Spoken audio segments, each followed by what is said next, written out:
Okay, so welcome. Thank you for joining us. We're here to really talk about the important job of planning your finances for university. The focus of this presentation is really geared towards incoming high school students. So for those of you who are nearing the end of high school, or you've already graduated and starting to think about university, we do have some information for those of you who are maybe transferring from another institution, but the primary focus is for incoming high school students. Now, the content that I don't have today is for folks who are interested in graduate studies at the University of Manitoba. So unfortunately, I won't have a lot of really great information for you here today. Let's go ahead and get started. So the University of Manitoba campuses are located on the original lands of the Anishinaabe, Cree, Oji-Cree, Dakota, and Dene people, and on the homeland of the Métis Nation. We respect the treaties that were made on these territories, we acknowledge the harms and mistakes of the past, and we dedicate ourselves to move forward in partnership with Indigenous communities in a spirit of reconciliation and collaboration. So today we're going to touch on where you are right now, what you should be doing, what you should be keeping in mind as you prepare for your university studies. And then we're going to really talk about some of the ways that can help to offset your university costs. So typically students don't pay for their university studies with just one funding source. Usually it's a combination of certainly one or more. So some things to keep in mind, especially as maybe an incoming university student, maybe you're graduating from university soon, we really want to have an idea of what those estimated tuition and fees are going to look like. So keep in mind that at the University of Manitoba, you will pay for tuition fees based on the number and type of courses that you register for. So our tuition fees do range quite a bit based on your program of interest. But most students beginning their journey are going to be taking a combination of science courses and arts courses. Almost all first-year students are. So most first-year students' tuition fees tend to be around the $5,400 mark for Canadian citizens. For international students, you're looking at around $18,700, and that's for a full academic year.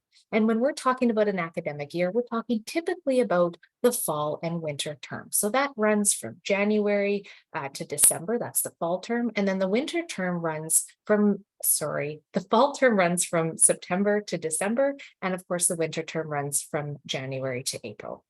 We do have summer classes, so you can take classes at the University of Manitoba all year long. But when we are at estimated tuition fees, we tend to be looking at the academic school year.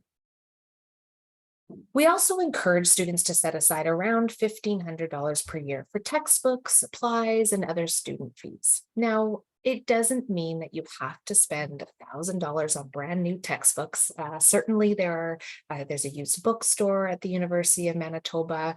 On social media, you can get access to probably getting books secondhand. And so for those of you, you might want to have your own brand new textbooks. Certainly you're able to do that. So you want to budget around that $1,000 to $1,500 per year. But some of you can definitely expect to have some savings there. We also want to make sure that students all have their Manitoba Health and as well as supplemental and extended health and dental plans. So that will be around $380 each year for Canadian citizens. And then for international students, you're going to get your Manitoba Health covered as well. So that we don't have any unexpected costs come up throughout the school year. So we really, again, want to make sure that you're set up for success at the beginning of the school year so that you don't have any unexpected costs. If you do have any unexpected costs, there are emergency loans available through our Financial Aid and Awards Office. So just keep in mind that there are additional supports and resources, even over and above the ones that we're talking about here today.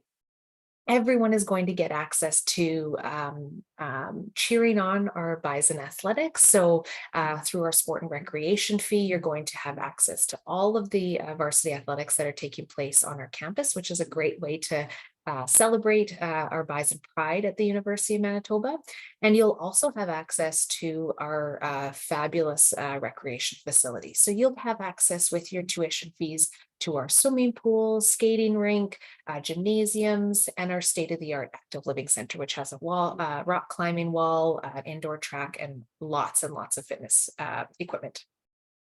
And then we also have a U-Pass. So we have a reduced monthly UPass for all University of Manitoba students. So that will get you access to your university or your universal transit through Winnipeg Transit. So all in all, first year students, domestic students tend to spend just under $8,000 Canadian each year, and international students hovering around that $22,000. Now, what you probably want to know is in your upper years. So once you get through your first year of university, what are your tuition fees going to look like? Because I mentioned earlier that they are going to range. So for those of you who end up taking more STEM and science related courses, or maybe you're going into the School of Art, do expect that those tuition fees will be higher than someone maybe studying in arts and humanities. All of the information is available and broken out by our different subject areas on our estimated tuition fees website. So that would be a really great place for you to go and again, start to be thinking about your upper years. Now, anyone coming from outside of Winnipeg thinking about living on campus, it's a great option, especially if you don't already have friends and family living in Winnipeg. The nice thing about our residence packages is there's a wide variety to really find the right style as well as budget that really suits you. So you could be in a really traditional style dorm room with shared occupancy, or you might want to have your own individual suite. Your meal plan, which is included with our residence packages, maybe you want to have a really small meal plan, or you want to have an unlimited meal plan. So really, it's up to you to be able to find the space and the price point that works best for you. Now, investing in your education is going to be one of the most powerful and impactful things that you can do for yourself. It really is the best way for you to invest in yourself and really create some unique opportunities for you down the road. One of the things that students sometimes forget about when they are thinking about that investment in their education is we know about our tuition fees, but maybe you're not thinking about some of your living expenses. So we also want you to be thinking as you're developing your university budget, what is your lifestyle? Do you have to pay rent? Will you have any housing costs or insurance costs that you have to keep in mind? Do you have family expenses, childcare, groceries? Maybe you have a vehicle that needs to have obviously regular maintenance and gas and things like that. So it's really important as you're starting to think about your university education, not only your tuition fees, but what other costs you're going to have, and then trying to balance out and figure out how you're going to make all those payments. Now, as Larissa mentioned in the video earlier, please don't be discouraged by the high cost of education. This is going to be one of the greatest return on investment that you'll see in your lifetime. In fact, over 80% of Canada's top jobs require a university degree. So that one of the very first things you're going to see post-graduation is that your earning potential is significantly higher with a university degree. So pat yourself on the back a little bit. There's a strong investment at the front end, but it really is going to go a long way. And you deserve that. So what are some of your funding options for consideration? So today we're going to highlight scholarships and bursaries, student loans, sponsorship, and then of course, part-time employment and savings. So one of the great things about scholarships is really they're there to help offset the cost of university. At the University of Manitoba, we don't have any full scholarships, so that's not something that is going to be an option for you. But throughout your degree, there will be ways that you can try to offset those costs. So your tuition fees might be around $5,000 or $6,000 each year, but maybe you're going to be earning scholarships, $1,000 or $2,000 or $3,000 scholarships to put towards those tuition fees. Okay, scholarships are really there to reward you in terms of your academic background. So merit-based scholarships are really rewarding high achieving students with high grades. You might be rewarded scholarships for community involvement and service, extracurricular activities, maybe some special skills and abilities. So there's lots of different ways that scholarships, that you might be eligible for scholarships. Often you have to apply for those scholarships. You also have to keep in mind that all scholarships have their own unique set of eligibility requirements. So for example, the University of Manitoba's General Entrance Scholarship, which is going to be the ones that I'm going to highlight next, do require university students to maintain a certain number of courses each year in order to keep those entrance scholarships. So the university is going to say, here, we want to give you some money towards your tuition fees. You just need to make sure that you're, of course, enrolled in a certain number of classes each year. So keep those things in mind as you're planning your budget, but also as you're progressing through your university studies. So the University of Manitoba is so proud to be able to offer more than $2.5 million each year in entrance scholarships. So those are entrance scholarships to new students who have never gone to any post-secondary before. So for those of you who are applying from high school by March 1st, we will automatically assess your eligibility for our entrance scholarship programs. We are going to be rewarding students who carry a minimum 85% average in at least 5 academic subjects. So what I mean by 5 academic subjects is we're looking for some diversity. We need to see, good grades across multiple different subject areas. So we might be looking at your language classes, your math classes, your sciences, your social sciences and humanities. So we do have a list of particular courses that we're looking for, and that's all available on our website. So for those of you who are in grade 12 right now, you might want to go and take a look just to make sure that you're getting enough different types of subjects and courses in your second semester. For those of you who are in grade 11 and preparing for grade 12, this is a great time to be doing this because it really is a good way for you to go and make sure that the courses you're registering for in grade 12 are going to set you up for the best success in terms of eligibility for entrance scholarships. And for any student who's thinking about taking advanced placement or international baccalaureate courses, if those are available through your school, there may be some additional scholarship enhancements for those completing AP and IB courses. So that's another great way to start to offset some of those costs. So a few things to keep in mind with scholarships. There are lots of scholarships. There are also a ton of external scholarships. I know when I graduated from high school, I was rewarded at my high school graduation with actually 2 scholarships. One of them came from my high school. So they picked a particular student at their school for a particular award, and they gave me that scholarship in the form of a check, and I was able to put that towards my, university costs or whatever it might be. Other awards and scholarships might come in from an external vendor, but they might say this has to go specifically to tuition fees. So they're going to give you a letter maybe upon graduation, and that letter is going to have it brought to the University of Manitoba Financial Aid and Awards Office so that fund can be put towards your degree. So keep in mind, there's lots of funds, both the University of Manitoba and externally.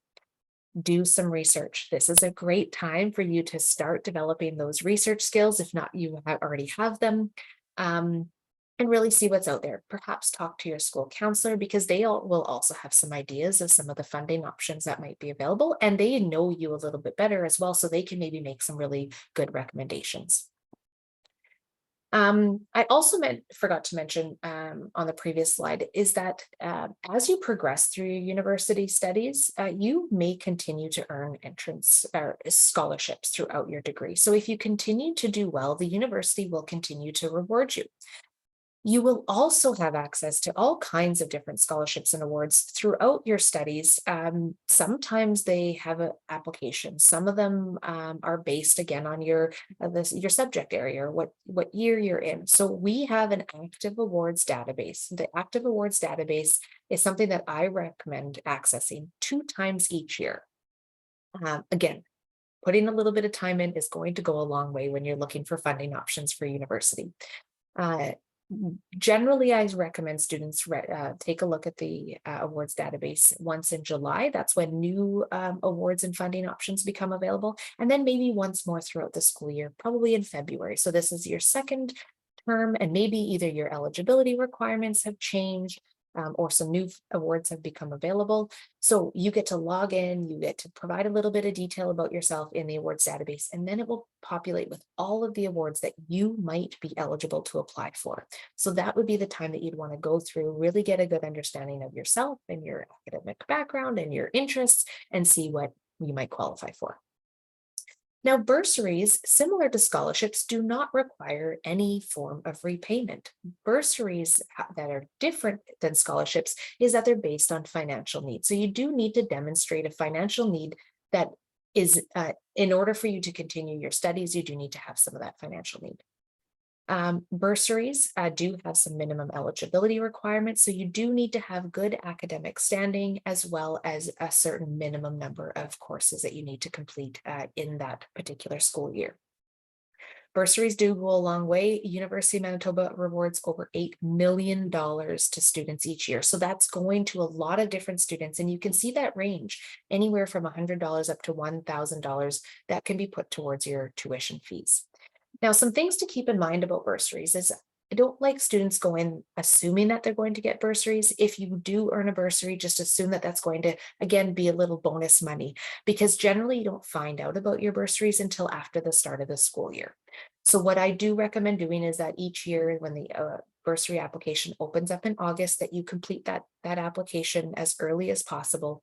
The deadline is October 1st, and then you'll be notified about your eligibility for a bursary sometime after that beginning of October. So again, it's just going to get some extra funds put onto your student account. Now, speaking of your student account, it's probably maybe important, and Larissa mentioned this in the video earlier about when you pay your tuition fees. So because we talked about tuition fees being assessed based on the courses that you're registering for, we actually don't determine your specific tuition fees until after you've registered for courses. Most students are registering for courses in July for the upcoming school year. And so those tuition fees will be assessed shortly after that, usually in the beginning of August. And that's when you can actually make payment towards your tuition fees.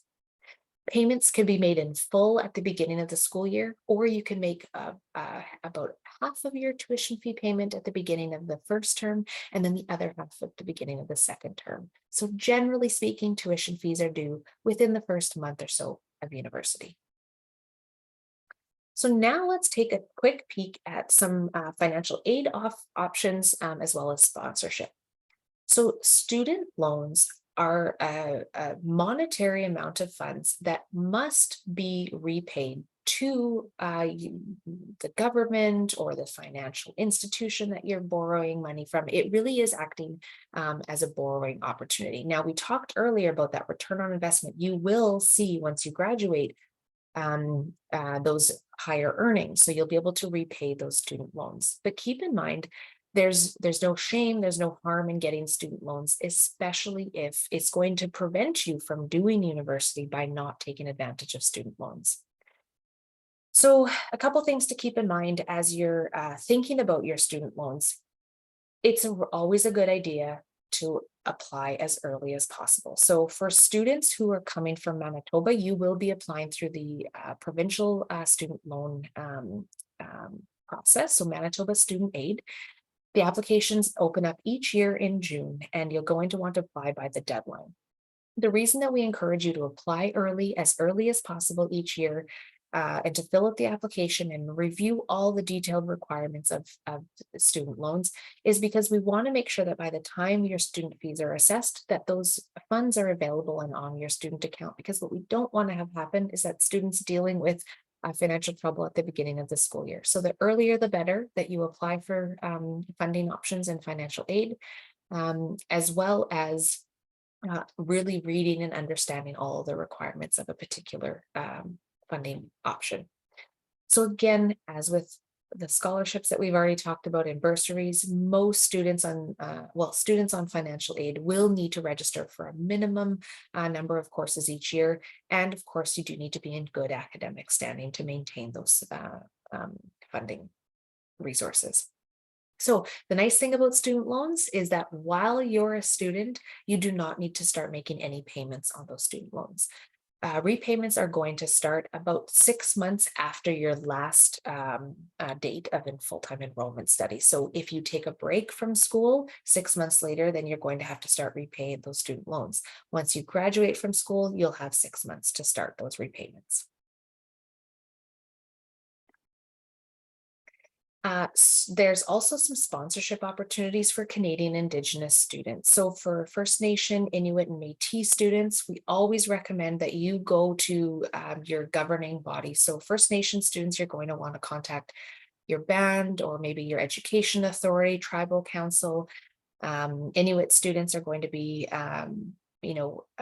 reviewing their organizations, the AANDC offices, and Métis students are going to be going to the Manitoba Métis Federation through the Post-Secondary Education Support Program. So the great thing about some of the sponsorship opportunities for Canadian Indigenous students is that you may be able to get some additional sponsorship for tuition fees, textbooks, supplies, and maybe even a study allowance. So again, the sooner you look into the sponsorship options through your education authority, the better, because we want to make sure that all that information is available and on your student account as early as possible in the school year. And finally, for folks coming from the United States, you will actually be applying through the US federal direct loan. So what we encourage you to do is whenever the FAFSA becomes available to you, you'll want to complete that application form. And you'll also be completing the University of Manitoba direct loan funding application in the spring. And so what the Financial Aid and Awards Office is going to do is they're going to pair up your FAFSA with our direct loan funding application, again, to make sure that all the funds that are becoming available are available on your student account. So, of course, many of you, in addition to earning a bit of an income and trying to pay for university, are going to be working to build your skills and build your resume. So, especially for international students, I always recommend when you come to Canada that getting a part-time job, either while you're going to school or maybe full-time job in your summer or during your break time, is a really great way for you to build your skills, build your network of future employers, and also earn a bit of an income. So there are part-time employment opportunities both on and off campus for all students. The nice thing about working on campus is that your employers, people like me, we recognize, we understand that university is your main priority and that your part-time job is kind of your secondary. And so there's lots of flexibility in terms of hours that you're available for. For example, my first year of university, I got a job at the gym. Uh, Even before I started my studies, I went there and I tried to find out how it would make me eligible for getting a part-time job. And that was a really great way for, of course, me to meet some people at university. I was coming from outside of Winnipeg, and so connecting with other students who were also working there part-time was a really good option for me. And it also opened up a lot of doors for future employment opportunities. We also have a career office on campus, and their main priority is really to help support you develop the skills that you need to be a great employee down the road. And once you graduate from university, that you have all of the skills and the knowledge and the understanding that you need to be successful in your future career. So they do, of course, have a wide range of workshops like resume writing and interview skills. We have career advisors who can sit with you and really understand your future career goals and make sure that your part-time employment, the skills that you're developing in your part-time employment are aligning well with your future career goals. They also put on uh, work fairs and help connect students who are on financial loans also get part-time work employment through the work study program. And finally, for those of us who are fortunate enough to be able to rely on some savings, whether they're coming from family or close friends, maybe that is a registered education fund, so the RESP or RRSPs.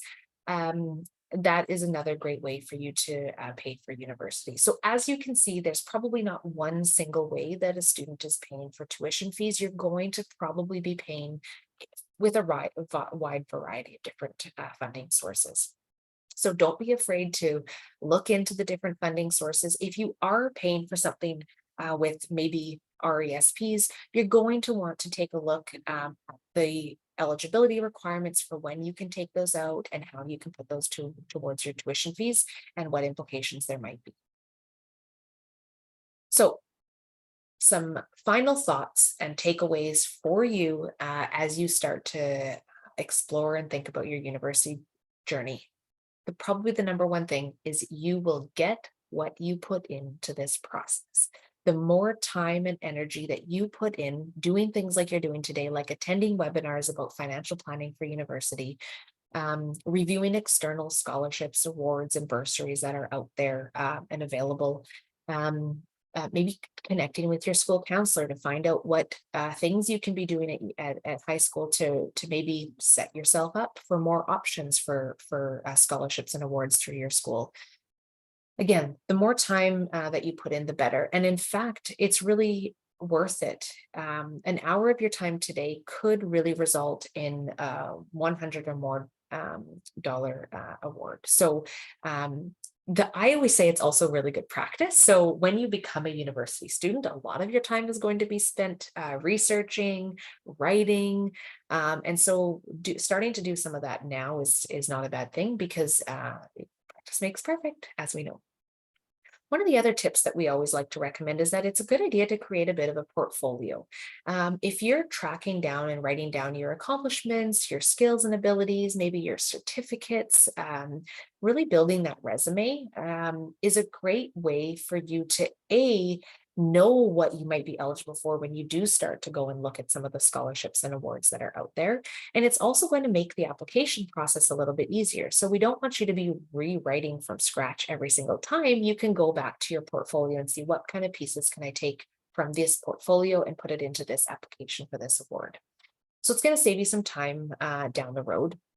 What I always recommend doing is, of course, reviewing that portfolio on a fairly regular basis, maybe once or twice a year, just to make sure that you don't have any additions to it, or maybe your skills and achievements have changed or developed. So you want to make sure that that's as up to date as possible. Really important to do your research. So going back to that time that you're doing that we talked about a little bit earlier, really understanding the details in the application process will actually save you some time in the long run. So the more that you can review the eligibility requirements for a scholarship, that way you know whether or not that you might even be in the running for a particular scholarship. So that's another important thing to keep in mind is um, there's never a guarantee when you're applying for bursaries, when you're applying for student loans, when you're applying for some of the scholarships that are out there, or the activity-based scholarships that are out there. There's no guarantee with any of these funds and awards, but it doesn't ever hurt to apply. And the reason being is that honestly, from time to time, awards end up going unallocated because we don't have students who apply for that particular award. So don't ever take yourself out of the running. Be confident in your skills and ability. Be confident in your, understanding, knowing your finances, knowing your financial background, knowing what you're going to be spending. So creating that budget and really understanding what you're going to be spending each year is going to go really a long way. So we are wrapping up our fall webinar series, but we do still have a few left on the book. So you can certainly join us for an introduction to the University of Manitoba, which is a guided online tour with one of our students. And then shortly in the next couple of weeks, you'll see recordings of a lot of our other webinars. So their application process, our Indigenous student information session, and a few others. So please check back the website regularly for either new sessions that might be coming up throughout the school year, but as well as recordings of ones that we've completed to date.